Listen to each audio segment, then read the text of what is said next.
Thank God you're here. You have to help me. So sick of being cooped up in the house. And today was such a wonderful afternoon, the fresh air, and then this evening, the sound of the crickets. I just wanted to be outside, go for a walk in the garden. Well, that's hardly a criminal offense. Well, the garden is out of my perimeter, so I took off my monitor. Oh, that's a problem. Yeah, I know. And now JR is in there.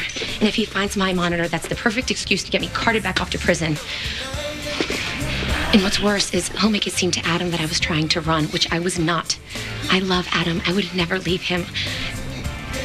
Please, you have to help me. Annie, I don't know what I can do. If you took off your monitor, I'm surprised the cops aren't here already. Well, I jammed it, actually. A friend gave me a kit. But you see, if I wanted to run, if I really, really wanted to run and not come back, I would have done it already. But what I want is to be here with Adam. But if he knows about this, please, can you just somehow help me get that thing back on my ankle, and then nobody will ever have to know? Unless, of course, you tell them. Why would I do that? Well, it's no secret that JR hates me. Well, it's a good thing I make my own decisions, isn't it?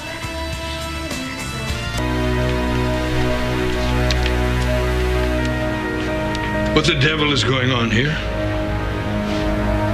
So, in return... I found Annie out on the terrace. She twisted her ankle. Thank you for helping me back inside.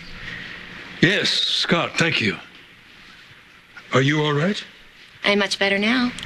Well, I should get going. I left some reports at Chandler. Thank you again.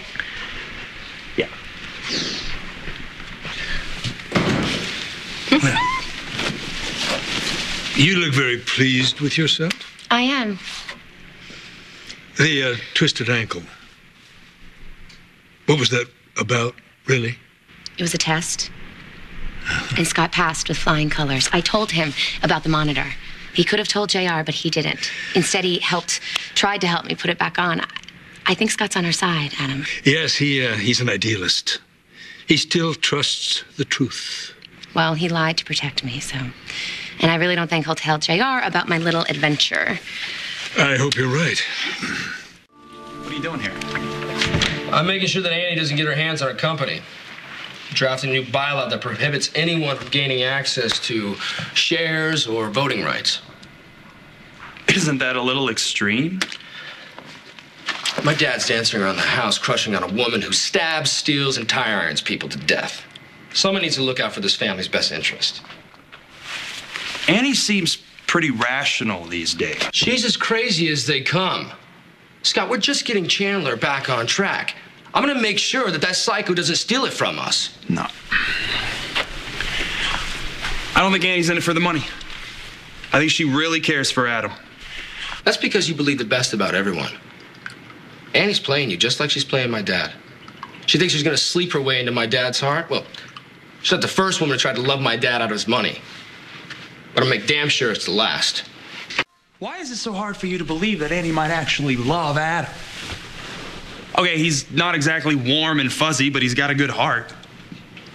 You know, you really need to do something about that rose-colored, half-full glass syndrome that you've got. Adam funded my production company. He kept it afloat for years, even though it never made a dime. He needed the write-off. Or he sees the potential in people and is willing to invest in them. The only potential that Annie has is to expand to mass murder. And I'm not going to sit around until she wipes out my entire family. She hasn't had an easy life, JR. Who has, Scott? Her mother died when she was very young. And she has spent a lifetime trying to find that love again, trying to fit in. So maybe she goes a little overboard. Maybe she loves a little too hard and gets hurt a little too easily. She's the one doing the damage. Annie's like that siren on the rocks, and my dad's a drunken sailor just waiting to crash and burn. No, Adam's smart. If Annie is working him, he'll see it. Well, he certainly hasn't seen it yet. There's a... Hey, you got time for a break? Absolutely. I thought you should know that Kendall's taking a deal. She's pleading guilty to killing your dad in exchange for a lighter sentence. But Kendall didn't do it. Annie did. Oh, enough with the Annie loop already. Why are you defending her? I thought you wanted justice for your dad. Kendall pleading guilty, I just got it. Now, this isn't justice. It's a joke. And Annie gets away with murder again. Innocent people don't admit to crimes they didn't commit. Zach did. That's because he was protecting Kendall. Who's Kendall protecting? Annie? Annie deserves to rot in prison. You just want her gone so she's away from your father. At least I care enough about my father to do right by him. Don't you ever say I don't care. Okay, Scott, don't.